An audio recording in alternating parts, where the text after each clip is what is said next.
In today's video, I want to go over how to create a table from a query. So in SQL Server, you're going to use a construct called select into, or for like Oracle or MySQL, they have a different dialect where you say create table as select. So you're going to have a select statement and it's going to create a table. So just to go over some specifics, as I said, in Oracle, the syntax includes create table as select. And in SQL Server, you're going to have a select into statement. And we're going to go over the details and syntax in a minute. The new table will be created with the same column names and data types as the result set of the select statement. And you can specify column names explicitly if you want that are different from the column names in the select statement. All you have to do is provide them in the SQL statement. The select statement can include joins, filters, aggregations, or any other valid SQL operation. So you don't have to have just a simple select statement here. You can have a very complex select statement that you can use to create your table. And the new table is going to be populated with the data from the data that you've selected from the existing table.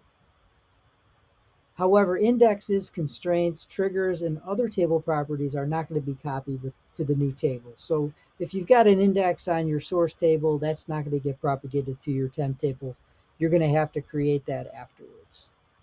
The new table by default will be created in the same schema as the existing table, unless you override that in some way.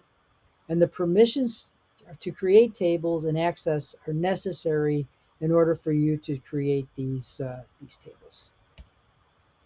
So some sample uses, you can use this for an online data backup. You could use it for data archiving. You could use it for work tables where you do data transformations. You could use it for snapshot analysis, or use them for or reports. Or if in other cases, like if you're going to rebuild a table, you can select from the existing table, maybe pull out select rows. So you're getting rid of like duplicates, or you're getting rid of data that you no longer want. And so you can direct that to a new table and then rebuild it. So here's syntax in SQL Server.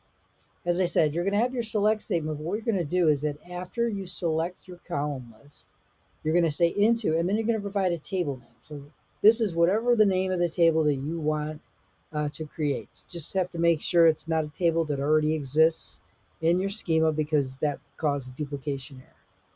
Then you're going to have your from and your where condition. And as I said, if you wanted, you can make this more complicated. You could have an aggregation where you've got a group by and having to filter out certain rows in the aggregation. You can join to other tables. There's lots of things you can do. The thing is, the table is going to be created using the result set of the SQL statement. And now let's take a look at Oracle and MySQL. So in here, we're going to start it out with create table. You're going to give it the name, and then you say as, and then you have your select statement. So in this case, I'm just doing a simple select from a table with a where condition. You can select columns, all columns, whatever you want to do. And if you want to override the column names or the data types, you could do that as well. So after you have the create table, and as you see here, we're not specifying in this statement, but in this statement we are. And we've got, just as we would in a normal create table, we're going to have a column list that's enclosed in parentheses with their data types following the column names. And then after that, as above, you're just going to have your as and then your select statement. Let's take a look at a real example here. So I've just got a select statement here. I'm going to get all objects. I've got a specific owner. I'm looking for an object type. So that gives me this result set that's down here.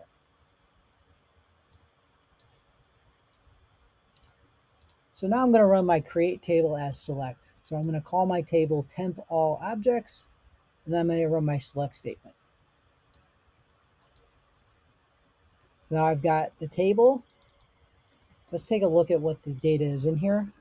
It should look just like that result set that we were just looking at.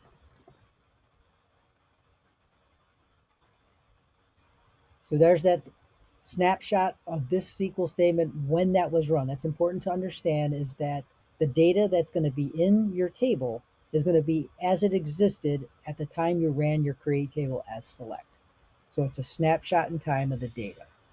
And then just looking at the data types, I'm going to do a describe on the table. And so what you see here is that you've got all these columns and they're going to be created using the result set. So that data type is going to be determined from the source column that you've selected from. You don't have to specify any of this. Normally when you create a table, you have to give all the column names and all the data types. In this case, it's a shortcut. We're not doing any of that. And now let's jump over to a SQL Server example. So I'm using the AdventureWorks database here, and we're going to select from the persons table. So in this case, I've directed the output to person, and I've got a table I've called my person. So we're just going to do a select count from each so you can see that the data is equivalent. So 19,972 rows in each. And we can take a quick look at the data.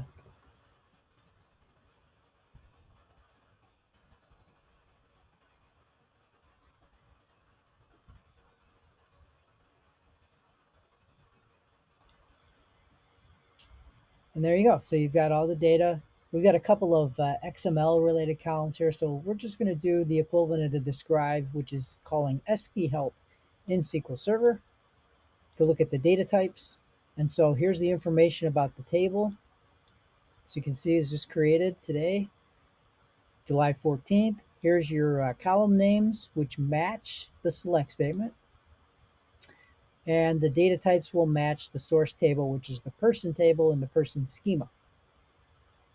And that's it for SQL Server. For today's video, I do appreciate you guys watching. I hope you learned something. If you did, please like the video, consider subscribing to the channel, and put your comments below and questions. The best questions always come from you guys. And the last thing I'll ask is, hey, if you know somebody out there that can benefit from the channel, please share it with them so that we can get the word out and help as many people as possible. Talk to you later. Bye.